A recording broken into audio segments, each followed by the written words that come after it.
Okay, so this is out of the ordinary for the content that you find on Landsharks, but I wanted to make this video mostly because I already filmed the footage, but I also want to help people out, so it's going up on this channel for outreach purposes.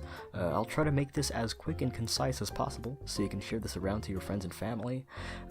This method comes from Reddit. I found it on a Twitter thread. I can't find the original post, but there's a Google Doc file with all the compiled information that you need to do this. I'll link it in the description if you'd rather read over it than listen to me talk for a bit. This method involves a lot of time traveling. You'll be going forwards months, even years, depending on 1, your luck, 2, the villagers that you have in your town already, and 3, the villagers that you're looking for. So if you're the kind of player who has an ethic against time traveling, or if you can't dedicate the time and effort that it takes to get in the rhythm of repetitively closing your game and moving the clock forwards again and again and again, I can't recommend this. If you can't campsite grind for whatever reason, you're probably better off island hopping or trading for villagers or miles tickets online. Okay, side note that I forgot to put in the script of this video, but unlike other Animal Crossing games in the past, if you time travel too far in the future, no one's gonna leave your island all of a sudden. So you're good to do this. The only way that villagers can leave is if they're thinking about it and you give them permission to when prompted, or if you move a camper from the campsite over their house and then suddenly they're in boxes. So you're good. Don't worry about this. Okay. So if you're still here, how the campsite works is that there's 8 total personality types that the villagers in Animal Crossing can be programmed with. They're all jock, lazy, cranky, smug, normal, peppy, snooty, and uchi/sisterly. The game itself actively encourages you to have all 8 of these personalities represented on your island with at least 1 villager per personality type. If you're missing a villager with a certain personality type, the campsite, which is occupied a few times a month, has a greater chance of giving you a villager of that personality type that you're missing.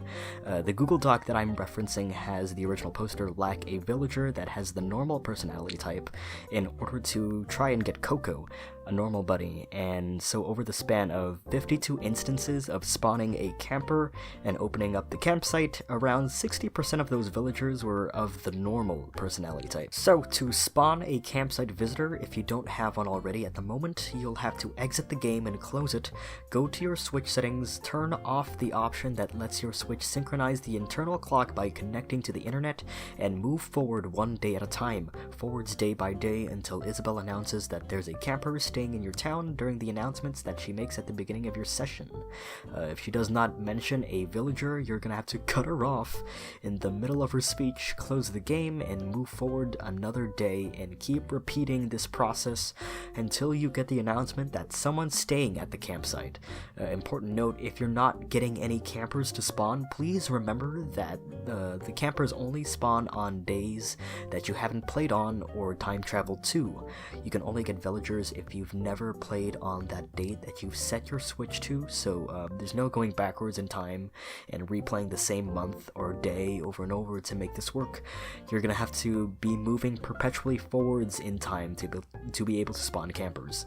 I played it too safe by skipping nearly an entire decade to be able to time travel on dates that I haven't before, but you don't need to do that. Just take notes and write down the dates that you've been time traveling to, just to remember how far you've gone, just in case you'll ever be doing this again or in multiple sessions. I'll actually be getting into the process of note-taking in a second, so stick around for that. At some point, you will get a camper staying in your town. Yay. You'll know because Isabelle will announce that they're here.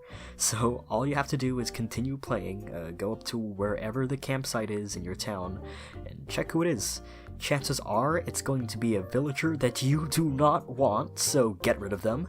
The Google Doc says to save and close the game. I did not save. I just closed and the process went along just fine, so I don't think it's a problem. But before you close, let me introduce the note-taking process that I highly recommend you do when you're campsite grinding, especially if you'll have to be doing this for an extended period of time. Every time you get a camper in your town, get a sheet of paper or open up a Word document or a spreadsheet. I use the Notes app on my phone, and write down the villager that you just found, accompanied by their personality type and the date that you found them on.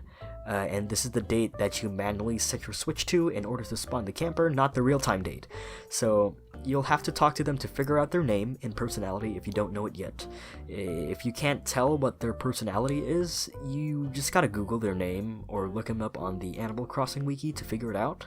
But after a few hours and possibly even days of doing this campsite grind, I'm pretty certain that you'll be able to memorize all the repetitive dialogue and speech noises exclusive to certain personality types. I also notate the number of villagers that I have in my town at the moment, counted by the personality types that they have, just so I can loosely determine my likelihood of getting a villager that I want.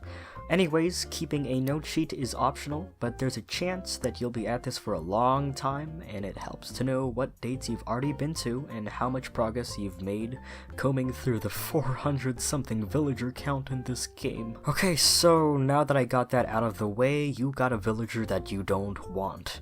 Close the game by pressing the home button and pressing the X button. Make sure it's fully closed, return to the switch settings under date and time, skip forward 7 days, it has to be at the very least a week to reset the camper spawn process, and then repeat the last few steps of opening the game, waiting for Isabel to make an announcement, closing the game entirely in the middle of her speech when she doesn't announce a new camper, and then going back into the switch settings to move forward a day, and then opening the game again to repeat the process over and over again. From my experience doing this for a really long time, campers tend to spawn an average of 10 days apart from each other, and that's also usually the least amount of time it takes for them to spawn, so you're gonna average about 2 visitors a month, possibly even 3. Most times I had 2 a month, but it can range anywhere from 1 to 4. Just keep at it, keep moving forwards, emotionally and literally, as you keep time traveling onward. Have a lot of patience, because depending on your luck and personality pool, this could take you somewhere between a few hours and a few days. But I swear to you, if you persevere, you will find them, the villager of your dreams.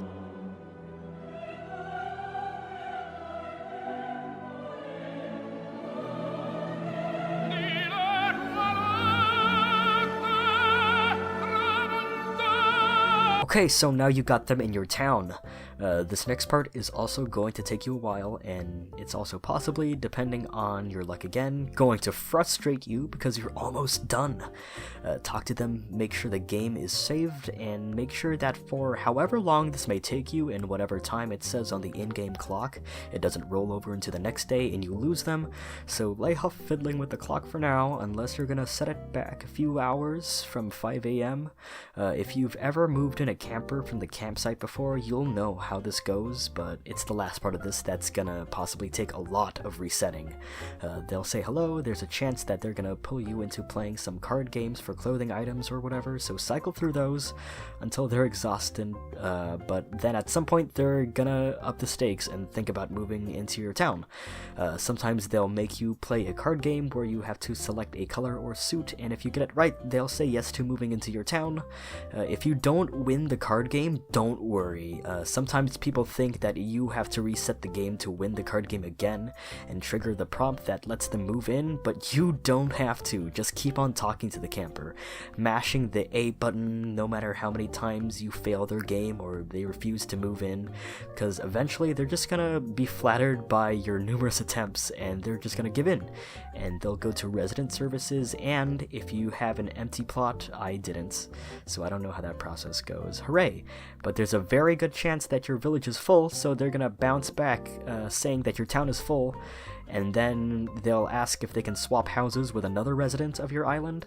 Continue on and say yes, but wait until they name drop who they want to trade with. The moment they pull up the name of someone that you definitely want to keep on your island, close the game immediately and exit out. Don't even continue that conversation, just quit immediately and you'll have to open up the game again. Again, no need for time travel, just stay on the same day and just go play their card games and bug them non-stop until you get them to go to residential services again and then come up with another name. Keep going, this is gonna take you a while, but I assure you it's gonna be possible to finally get them to name drop the villager that you want, no matter how long that resident villager has been living there. Say yes, and then wabam, you got him. The villager that they're switching out will be in boxes immediately, so you can either void them, or you can go talk to a friend and hit up Discord so you can traffic them off for money or something, because that's what I did. I'm a mean and greedy landlord. Your camper will move in within the next few days, so you can love and cherish your new animal friend at the expense of sacrificing everyone else in this incredibly cruel and tiresome summoning ritual. Okay, now for some extra tips and tricks. If you have all personality types represented on your island, and you're tired as hell with your bad luck in the process of grinding the campsite, I'd suggest if there's one villager that you're okay with letting go that has the personality type of the villager that you're looking for, you should go ahead and recruit basically any old random villager from the campsite to replace and eliminate that personality type of the villager that you're looking for. So when I was looking for either Shep or Raymond, I had to get rid of my one lonely smug villager Kurlos, so I moved cranky or lazy villagers over his plot of land as I went on. So now with no smug villagers in my town, it only took me around 20 rounds of checking the campsite to get the frickin' Twinkie Cat boy. Going through the process of kicking out the right villager is an ordeal as always, but it's going to reduce the amount of time that you'll have to be grinding in the long run. When I finally got Dom, I kicked Sucker out and sold him for like 3 million bells on Discord, so all in all, it's a win-win. It's a good way to make quick cash, so if you can pick up villagers that you know are pretty valuable to sell them off later and make room for more villagers that you actually want. This is so mean, oh my god. Anyways, when I was taking notes for getting Shep, I had a counter that went up every time I got a smug villager. This includes the smug villagers that I had in my town or that I've encountered in my campsite prior to grinding and time traveling. So after grinding, I've met 23 of the 35 total smug villagers in New Horizons, and then I got Shep. This little tip is also optional, like very optional, but I also made a little visual guide that I updated using the Tier Maker website, so I can like visually catalog how many villagers I've been through and how many are left in the pool of villagers that I've yet to encounter. Again, this is extra work, but it helped me keep going when I was like getting fatigued and delusional grinding the campsite over and over and over again, because I was pleased to see that the pool kept getting smaller and smaller, and now I can more accurately eyeball how likely it is to get the villager that I want. Anyways, I'm tired of writing this video. I usually don't do vids like this, so I'm just gonna end it here. I highly suggest checking out the Google Doc below instead of listening to me go on and on, because I'm making a mess regurgitating that information. If you have any questions, let me know, and I might get to them. Good luck hunting for your dreamies. Stay patient. I grinded for 3 days straight, for hours and hours, and now I have the perfect town. And you can have this too, if you try hard enough.